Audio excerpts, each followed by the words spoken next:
家好，我是马金虎. Bonjour à tous, je suis Ma Jinhu. Aujourd'hui, je voudrais vous apprendre du vocabulaire concernant Noël. Alors d'abord, bien sûr, la fête de Noël se dit 圣诞节. 圣诞节.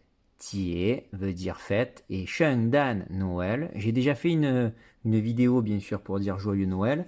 Donc je ne vais pas traduire mot à mot encore 圣诞. Ici, on va traduire fête de Noël. Ensuite, 圣诞老人, 圣诞老人, qui veut dire le Père Noël. Alors, c'est assez marrant parce qu'ils ont traduit 老人, qui veut dire une vieille personne, donc la personne âgée de Noël. Ensuite, bien sûr, pendant Noël, nous avons des cadeaux, donc des 礼物, 礼物, qui veut dire cadeau, et 圣诞礼物, 圣诞礼物, veut dire des cadeaux de Noël. Pas de Noël sans sapin.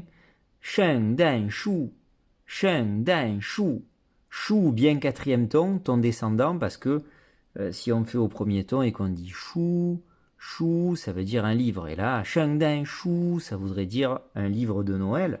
Ici, on veut dire l'arbre de Noël. Donc, traduction pour nous, sapin de Noël. Donc, il faut insister sur chou, quatrième ton, 圣诞树. Ensuite, bien sûr, souhaitons-nous quand même joyeux Noël. 圣诞快乐, 圣诞快乐. Donc, un Noël joyeux, mot à mot. Alors, 法国人怎么过圣诞节? Comment les Français fêtent Noël? Bon, nous, on sait très bien que c'est autour d'un bon repas, avec des cadeaux, des sapins, bien sûr. Mais on va voir comment les Chinois fêtent Noël. Bon, il faut savoir que de façon globale, les Chinois ne fêtent pas vraiment Noël. Mais ils ont quand même posé la question à certains Chinois qui sont un peu occidentalisés ou qui ont des amis occidentaux. Qu'est-ce que vous faites quand même le soir de Noël, même si ce n'est pas une fête traditionnelle chinoise? Alors il faut savoir que 32,73%, en haut à droite, vous le voyez, disent ne pas le fêter du tout, ne rien faire du tout.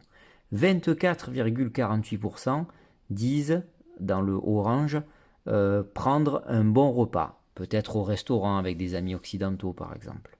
Ensuite, 13,14% dans le bleu clair disent faire des achats. Et oui, effectivement, ça peut être des achats en prévision du nouvel an chinois un mois et demi à peu près plus tard. Ensuite, 10,31% vont au cinéma voir peut-être un film avec une ambiance Noël, hiver. 9,28% autres, donc ils ne disent pas exactement ce qu'ils font d'autre.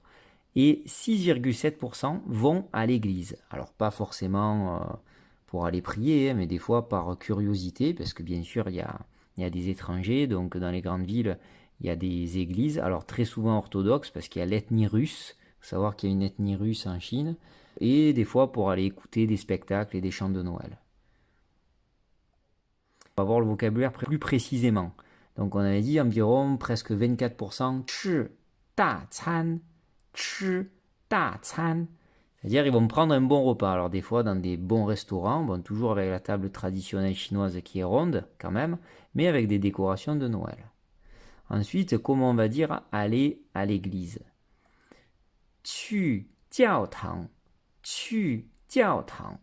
Donc vous voyez qu'il y a du monde devant, parce que des fois il y a des spectacles et des chants de Noël.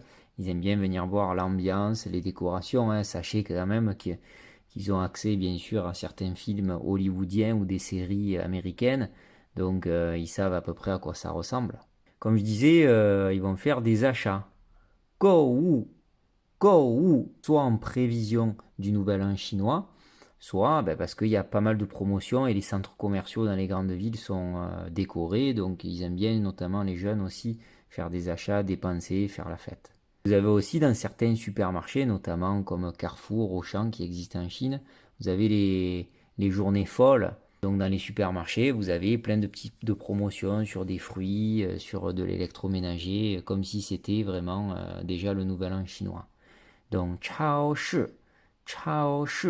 En haut, les deux caractères veulent dire supermarché. Il faut savoir que dans la tradition chinoise, ils aiment bien les symboles et que la pomme, 苹果, 苹果, la pomme est considérée comme un fruit exotique. Il y en a qui viennent du Japon, mais il y a peu de pommes qui sont produites, donc c'est un fruit assez cher.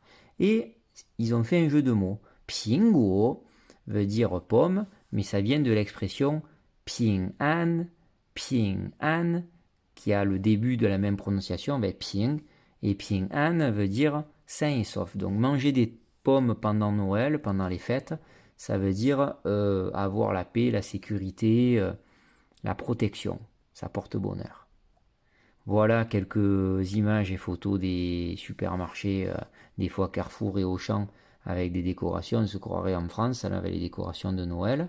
Et par exemple, KFC propose des fois des sucettes, des confiseries en forme de Père Noël. Et même dans certaines grandes villes, vous avez des promenades en calèche, comme si vous étiez en France, aux États-Unis, avec des Chinois déguisés en Père Noël.